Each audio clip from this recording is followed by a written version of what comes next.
Bonjour, je te propose de participer à la FAQ de l'été en me posant tes questions. Chacune d'elles postée avec le hashtag Saiki sera exploitable. Sur ce, je te souhaite un bon visionnage. Ça va? Nickel, super. Et toi, ça va? Yes, nickel, nickel. Tu fais quoi là? T'es sur YouTube? Bah non, sur Dailymotion, il y a plus de contenu.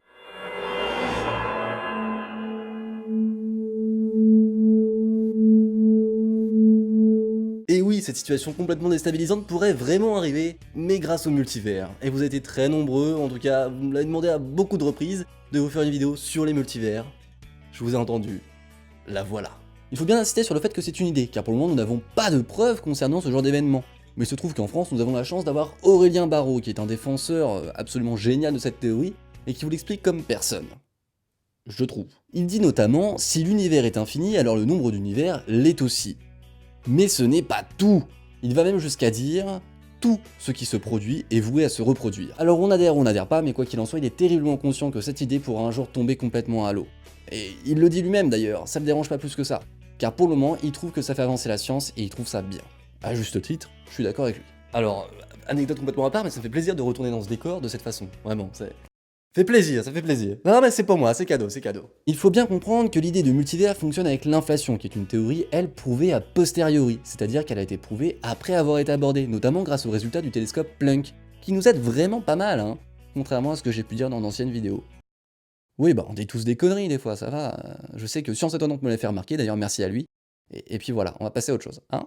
Allez, on continue. L'inflation est en quelque sorte ce qu'on pourrait appeler une machine à créer de l'espace. Bien sûr, c'est une image, ne le prenez pas au sens littéral, ce n'est pas vraiment une machine.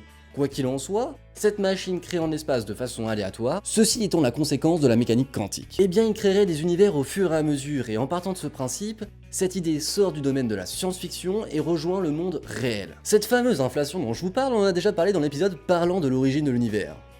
Oui, bah oui, c'est l'instant promo avec la fiche qui apparaît, tous les zinzins, ouais. Non, mais ça fait du bien des fois, de temps en temps.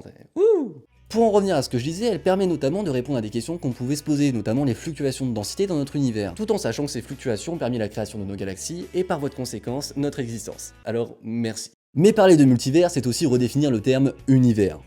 Non, ça c'est pas de la triche les gars. Alors déjà, je fais ce que je veux, c'est ma vidéo, et ensuite, c'est quelque chose qu'on a le droit de faire. Donc l'univers définit l'univers observable. Voilà. Tout ce qu'il y a en dehors de notre univers observable ferait donc partie du multivers. Et cela s'explique car pour un physicien, comme peut l'exprimer Aurélien Barraud, l'univers c'est tout ce qui peut avoir interagi avec nous, c'est ce que l'on peut observer finalement. Alors l'espace en dehors de l'univers visible ne ferait pas partie de notre univers, mais d'un autre univers qui serait lui aussi contenu dans le multivers. C'est un peu comme si on représentait les univers comme des bonbons, et le multivers comme le sachet contenant les bonbons. C'est peut-être plus clair là. J'ajouterai une précision qui va donner une autre dimension à cette idée de multivers. Si jamais l'inflation est infinie, ce que l'on nomme donc l'inflation éternelle, il ne serait pas simplement question de deux univers jumeaux, non, il serait question de bien plus que ça.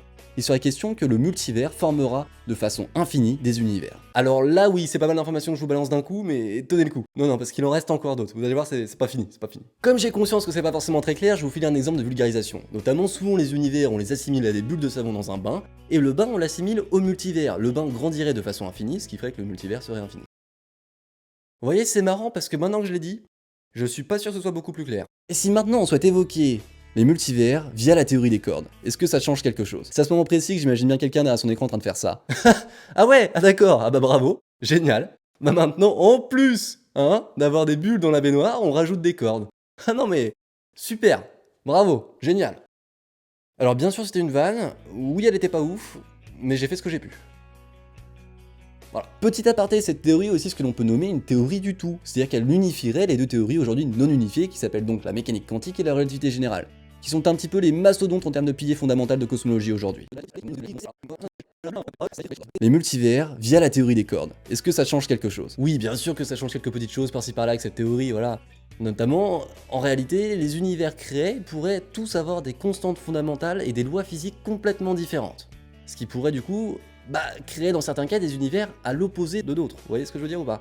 C'est-à-dire que dans certains, la vie n'existerait pas au même titre que la matière. Bon alors pas de panique, là-dessus les scientifiques s'accordent sur le fait que c'est complètement spéculatif, hein, voilà.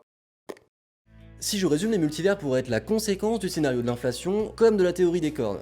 Théorie que d'ailleurs je n'expliquerai pas aujourd'hui, je suis désolé les gars, mais je vous laisse quand même une véritable petite pépite, une vidéo qui l'explique terriblement bien, la vidéo de Science Étonnante sur le sujet, c'est juste là. Juste là, sur la fiche qui va apparaître. Voilà. Allez-y, je peux pas faire mieux que lui. Voilà. Donc si jamais la théorie des cordes est vérifiée, prouvée comme infirmée, eh bien il se peut que l'idée des multivers soit prouvée comme passe complètement à la trappe. Ouais. Mais malgré ça, l'idée d'univers multiples intrigue quand même énormément les scientifiques. Hawking travaille notamment avec un collègue, Thomas Sertog, sur des modèles de multivers.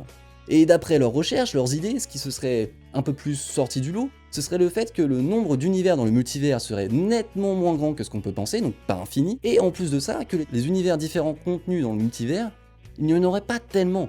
Malheureusement, ce ne sont que des idées, mais il n'y a pas de preuve à tout ça. Si je devais conclure en disant quelque chose, je dirais que oui, cette idée peut paraître parfois floue, mais elle est tout autant floue que fascinante, donc c'est tout bénef. Quant aux plus sceptiques d'entre vous qui me diront que ce n'est qu'une idée saugrenue qui nous vient de la science-fiction, des films ou des séries, je vous répondrai que non, pas du tout. Non, non, ça remonte jusqu'à la Grèce antique, avec des savants, des personnes qui connaissaient beaucoup de choses, comme Anaximandre ou Démocrite. Alors non, niveau récent, on a quand même mieux comme théorie, comme idée, hein.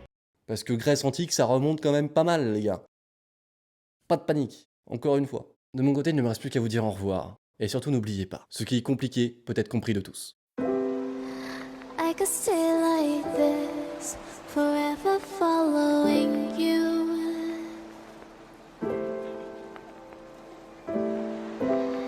Just don't get too far.